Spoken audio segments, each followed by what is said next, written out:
नमस्कार मित्रांनो, एपी मराठी स्टोरीमध्ये तुमचं स्वागत आहे. आज मी तुमच्यासमोर एक अत्यंत भयानक आणि मनाला कलंकित करणारी सत्यकथा घेऊन आलो आहे. प्रेमात व्यक्ती कोणत्याही टोकाला जाऊ शकते. त्यात जर अनैतिक संबंध असतील तर त्याला वेगळंच वळण मिळतं. त्यातून गुन्हा होतो. आरोपीला वाटतं आपण सर्व काही सुरळीत केलं आहे. सर्व काही सुरळीत वाटत असतानाच एक चूक नडते आणि सर्वाचा पर्दाफाश होतो. अशीच एक धक्कादायक आणि तेवढीच हादरवून टाकणारी घटना राजस्थानच्या धोलपूरमध्ये घडली आहे. इथं एका विवाहितेचं मन आपल्याच भाच्यावर आलं होतं. पण पती अडसर होता. त्याचा या दोघांनी अतिशय चातुर्याने काटा काढलाय. खून पचवूनही होता. त्यात त्यांची एक चूक नडली आणि दोघेही गजाआड गेले. याची चर्चा सध्या सगळीकडेच होताना दिसत आहे. धोलपूर जिल्ह्यातील भैंसाख हे एक छोटंसं गाव आहे. हे गाव राजस्थानच्या चंबळच्या डोंगराळ भागात वसलं आहे. इकडचे रस्ते अरुंद आहेत, घरे मातीची आहेत आणि लोक साधी सरळ आहेत. पण याच साध्या गावात एक असं भयानक प्रकरण घडलं की सगळ्यांनाच धक्का बसला. या गावात राहत होता शंकरसिंग नावाचा एक गरीब शेतकरी. त्याचं वय साधारण 40 वर्ष होतं. शंकरसिंगचं कुटुंब म्हणजे त्याची बायको रुबी आणि 2 लहान मुलं. शंकरसिंग हा अगदी साधा माणूस होता. दिवसभर शेतात राबायचा, संध्याकाळी घरी यायचा. पण त्याला एक व्यसन होतं, ते म्हणजे दारूचं. रोज संध्याकाळी तो दारू प्यायचा. हेच त्याचं दुर्बल स्थान होतं. रुबी ही शंकरची बायको होती. वय साधारण 33-34 वर्ष. ती शंकरपेक्षा 10 वर्षांनी लहान होती. लग्नाला 15 वर्ष झाली होती. 2 मुलं झाली होती. पण रुबीच्या मनात मात्र काही वेगळंच चाललं होतं. गावातच राहायचा हरेंद्र तो शंकरसिंहाचा भाचा होता. हरेंद्र वयाने 25 वर्षांचा होता. हरेंद्रचे वडील मेले होते. त्याची आई शंकरची बहीण होती. हरेंद्र लहानपणापासून शंकरच्या संपर्कात होता. शंकरने त्याला नेहमी मदत केली होती. पण याच हरेंद्रने मामाच्या घरात येणं जाणं वाढवलं. तो रोज काही ना काही कारणाने मामाच्या घरी यायचा. सुरुवातीला रुबी त्याच्याशी साधारणपणे वागायची. पण हळूहळू या दोघांमध्ये जवळीक येऊ लागली. रुबीचं लग्न लहान वयात झालं होतं. शंकर तिच्यापेक्षा खूप मोठा होता. शंकर तिला कधी समजून घेतलं नव्हतं. तो रोज दारू पिऊन यायचा. कधीकधी रुबीशी भांडायचा सुद्धा. रुबीच्या मनात नेहमी एक आस होती. तिला हवं होतं की कोणीतरी तिच्याशी प्रेमाने वागावं, तिला समजून घ्यावं. आणि हरेंद्रने तिला ते दिलं. हरेंद्र तिच्याशी हसून बोलायचा, तिच्या गप्पा मारायचा, तिच्या केसांना हात लावायचा. रुबीला हे आवडू लागलं. एक दिवस असाच हरेंद्र मामाच्या घरी आला. शंकर शेतात गेला होता. मुलं शाळेत होती.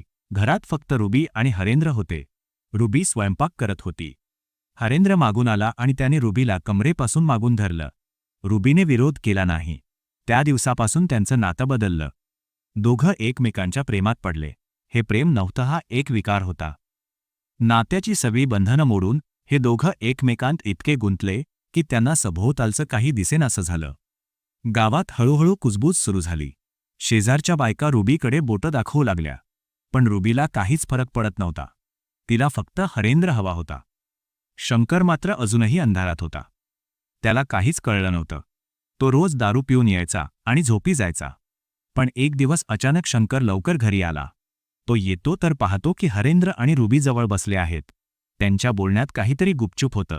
शंकरच्या मनात शंका आली. त्याने रुबीला विचारलं, हे काय चाललंय?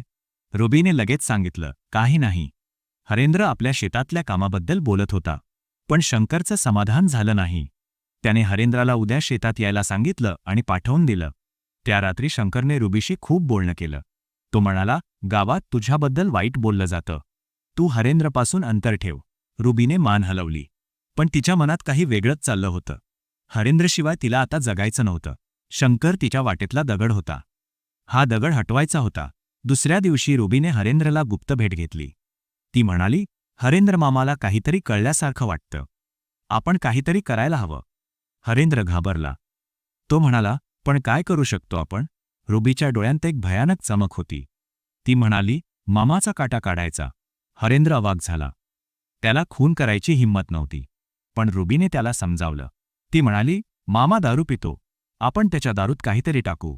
मग तो मरेल आणि कुणाला काही कळणार नाही. सगळ्यांना वाटेल दारूनेच मेला. हरेंद्रने सुरुवातीला नकार दिला. पण रुबीने त्याच्यावर प्रेमाचं दडपण आणलं. ती म्हणाली, तू माझ्यावर प्रेम करतोस का? मग हे कर. नाहीतर मी समजेन की तुझं प्रेम खोटं होतं. हरेंद्रचं मन डगमगलं. त्याने होकार दिला. आता योजना आखायची होती. रुबीला माहीत होतं की शंकरची दारू पिण्याची लत आहे. तो रोज संध्याकाळी दारू पितो. त्याचा फायदा घ्यायचा होता. पण दारूत काय मिसळायचं?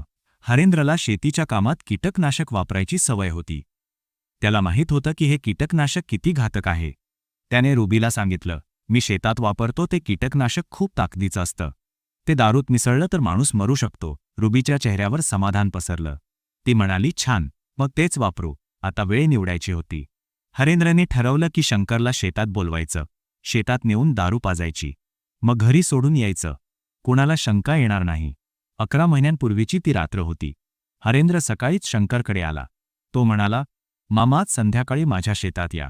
मी एक दारूची बाटली आणतो, आपण दोघं मजा करू. शंकर दारूच्या नावाने खुश झाला. त्याने लगेच होकार दिला. रुबीने हे ऐकलं. तिचं हृदय जोरात धडकत होतं. संध्याकाळ उतरली. शंकर हरेंद्रच्या शेतात गेला. हरेंद्रने आधीच एक बाटली दारू आणून ठेवली होती. शंकर आला की त्याने दारू प्यायला सुरुवात केली.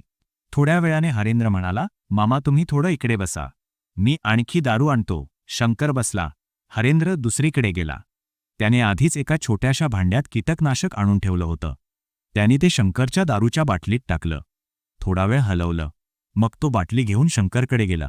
शंकर दारूच्या नशेत होता. त्याने हरेंद्रच्या हातातून बाटली घेतली आणि मोठ्या घोटाने प्यायला सुरुवात केली. कीटकनाशक मिसळलेली दारू त्याने ओढली. त्याला काही वेगळं चव आली नाही. दारूच्या नशेत तो बेशुद्ध झाला. हरेंद्रने त्याला उठवलं. तो म्हणाला, मामा, चला घरी जाऊ. शंकर कसाबसा उठला. हरेंद्रने त्याला त्याच्या घरी सोडलं. रुबी दारात उभी होती. हरेंद्रने तिला नजरेतून सांगितलं की काम झालं. हरेंद्र निघून गेला. रुबीने शंकरला आत नेलं. शंकर अंथरुणावर पडला. थोड्याच वेळात त्याची प्रकृती खालावू लागली. त्याला उलट्या होऊ लागल्या. रुबी शांतपणे बघत होती. तिने कोणाला काही सांगितलं नाही. पहाटेपर्यंत शंकरने प्राण सोडले. रुबीने सकाळी ओरडायला सुरुवात केली. ती म्हणाली, वाचवा वाचवा, माझा नवरा गेला. गावकरी जमा झाले. शंकर मेलेला पाहून सगळे हादरले. रुबी रडत होती. ती म्हणाली, रात्री खूप दारू प्यायला, उलट्या झाल्या आणि गेला. गावकऱ्यांना शंकरची दारू पिण्याची सवय माहीत होती. त्यामुळे त्यांनी विश्वास ठेवला. कोणाला शंका आली नाही. शंकरच्या आईवडिलांनीही मुलाचा मृत्यू स्वीकारला. रुबीने शोक केला. पण तिच्या मनात खुशी होती. तिचा अडथळा दूर झाला होता.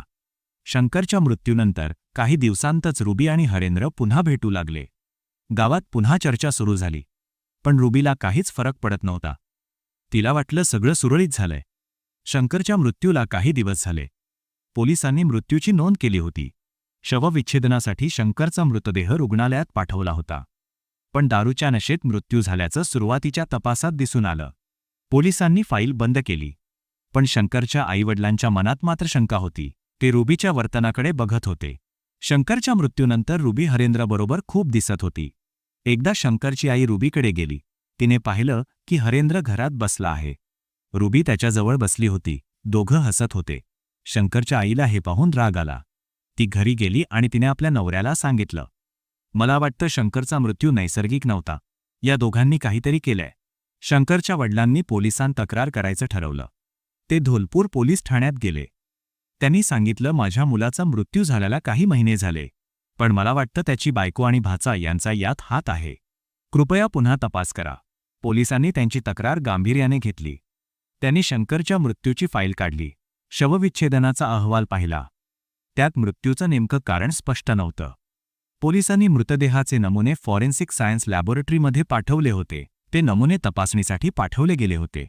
पण तपास बंद झाल्यामुळे ते अहवाल येऊन सुद्धा पोलिसांनी पाहिले नव्हते.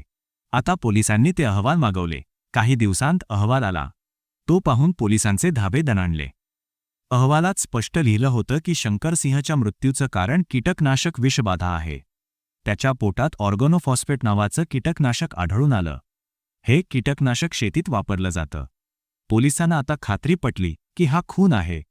पोलिसांनी लगेच रुबीला ताब्यात घेतलं. रुबी पोलीस ठाण्यात आली.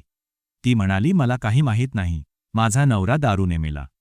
पोलिसांनी तिला अहवाल दाखवला. रुबीचा चेहरा पडला. पण ती अजूनही नकार देत होती. मग पोलिसांनी हरेंद्रला ताब्यात घेतलं. हरेंद्र पोलीस ठाण्यात आला. तो सुरुवातीला खोटं बोलत होता. तो म्हणाला, मी त्या दिवशी मामाला भेटलो होतो, पण आम्ही फक्त दारू प्यायलो. मला काही माहीत नाही. पोलिसांनी दोघांना वेगळे केलं. त्यांना खाक्या दाखवला. एका अधिकाऱ्याने हरेंद्रला सांगितलं, तुझ्या मामाच्या पोटात कीटकनाशक आढळून आलंय. तू शेतात काम करतोस. तुला कीटकनाशक मिळणं सोपं आहे. सांग, काय घडलं? हरेंद्राचा आत्मा भित्रा होता. त्याने पोलिसांचा दबाव सहन केला नाही. तो रडू लागला. त्याने सगळं कबूल केलं. हो, मीच मामाच्या दारूत कीटकनाशक टाकलं, पण मी एकट्याने केलं नाही. रुबी मामीनेच मला सांगितलं. ती म्हणाली हे केलं नाही तर ती मला सोडून जाईल. पोलिसांनी रुबीला हे सांगितलं. रुबीचा राग अनावर झाला. ती ओरडली, हरेंद्र, तू माझ्यावर आरोप करतोस. तूच मला भडकवलं होतंस. तू म्हणालास की मामा मारला पाहिजे. दोघांनी एकमेकांवर आरोप केले. पोलिसांनी दोघांनाही अटक केली. दोघांविरुद्ध खुनाचा गुन्हा दाखल झाला. गावात ही बातमी आगीसारखी पसरली. गावकरी आश्चर्यचकित झाले. शंकरची आई रडत म्हणाली, मला वाटलं होतं की या दोघांनी काहीतरी केलंय. पोलिसांनी पुढील तपास सुरू केला. त्यांना असे आढळून आलं की हरेंद्रने गावातल्या एका दुकानातून कीटकनाशक विकत घेतलं होतं. दुकानदाराने त्याची ओळख पटवली. शिवाय हरेंद्रच्या शेतात त्या कीटकनाशकाची रिकामी बाटली सापडली. हे पुरावे होते. रुबीच्या घरातून पोलिसांना एक डायरी मिळाली. त्या डायरीत रुबीने हरेंद्रसाठीच्या भावना लिहिल्या होत्या. त्यात एका जागी लिहिलं होतं, मामा गेला की आपण सुखी राहू. हेच सर्वात मोठे पुरावे होते. पोलीस कोर्टात गेले. न्यायाधीशांनी दोघांनाही न्यायालयीन कोठडी सुनावली. केस सुरू आहे. रुबी आणि हरेंद्र आता तुरुंगात आहेत. रुबीची 2 लहान मुलं अनाथ झाली आहेत. त्यांना शंकरच्या आईवडिलांनी सांभाळलं आहे. रुबीच्या या कृत्यामुळे संपूर्ण कुटुंब उद्ध्वस्त झालं आहे. ही घटना घडून आता बरेच दिवस झालेत, पण गावात अजूनही याची चर्चा होते. लोक म्हणतात, प्रेमाच्या नावावर हे काय केलंस रुबी? तुझा नवरा तुझ्यावर किती प्रेम करत होता. त्याने तुला कधी कमी पडू दिलं नाही, पण तू त्याला विष देऊन मारलंस. पण आता पश्चाताप करून काही उपयोग नव्हता. मित्रांनो, ही कथा ऐकून तुमचं मन नक्कीच भरून आलं असेल. विचार करा, एका स्त्रीने आपल्या पतीची आपल्या मुलांच्या वडिलांची अशा भयानक मार्गाने हत्या केली, फक्त एका विकृत प्रेमासाठी. हरेंद्रने आपल्या मामाच्या ज्याने त्याला लहानपणापासून सांभाळलं, जो त्याचा आधार होता, त्याचा जीव घेतला. या दोघांनी केवळ आपल्या स्वार्थासाठी, आपल्या विकारासाठी एका निरपराधाचा बळी दिला. प्रेमाचं हे रूप खूप विकृत आहे. प्रेम म्हणजे एकमेकांची काळजी घेणे, एकमेकांसाठी त्याग करणं. पण या दोघांनी फक्त स्वतःचाच विचार केला. त्यांना शंकरचं काहीच वाटलं नाही. शंकरच्या आईवडिलांचं काही वाटलं नाही. शंकरच्या मुलांचं काही वाटलं नाही. फक्त त्यांचं प्रेम, त्यांची भावना हेच महत्त्वाचं होतं. आणि या भावनेपोटी त्यांनी एक खून केला. पण शेवटी त्यांची चूक नडली. त्यांना वाटलं की त्यांनी सगळं सुरळीत केलं आहे. पण एक छोटी चूक, एक अहवाल, एक शंका, यामुळे त्यांचा सगळा खेळ संपला. आज दोघंही तुरुंगात आहेत. आता त्यांचं प्रेम कुठे गेलं? ते एकमेकांना मिळू शकले नाहीत. त्यांच्या आयुष्याचा सगळा आनंद हिरावला गेला. आणि या सगळ्यासाठी ते स्वतःच जबाबदार आहेत. अशाच सत्य घटना, समाजातील वेगवेगळ्या प्रश्नांवर प्रकाश टाकणाऱ्या कथा तुमच्यापर्यंत पोहोचवण्याचा मी प्रयत्न करत राहीन. पुढच्या व्हिडिओमध्ये आणखी एक धक्कादायक सत्य घटना घेऊन येईन. तुमचे विचार कमेंटमध्ये नक्की कळवा. या कथेबद्दल तुम्हाला काय वाटतं? रुबी आणि हरेंद्रचं हे प्रेम होतं की विकार? अशा घटना रोखण्यासाठी समाजाने काय केलं पाहिजे? तुमचे विचार नक्की शेअर करा. जर तुम्हाला अशाच धक्कादायक सत्यकथा ऐकायच्या असतील तर चॅनेल सबस्क्राईब करायला विसरू नका आणि बेल आयकॉन दाबा, जेणेकरून प्रत्येक नवीन व्हिडिओची सूचना तुम्हाला मिळेल. तोपर्यंत काळजी घ्या. आपल्या कुटुंबियांवर प्रेम करा. त्यांची काळजी घ्या. सुरक्षित रहा. धन्यवाद. जय हिंद.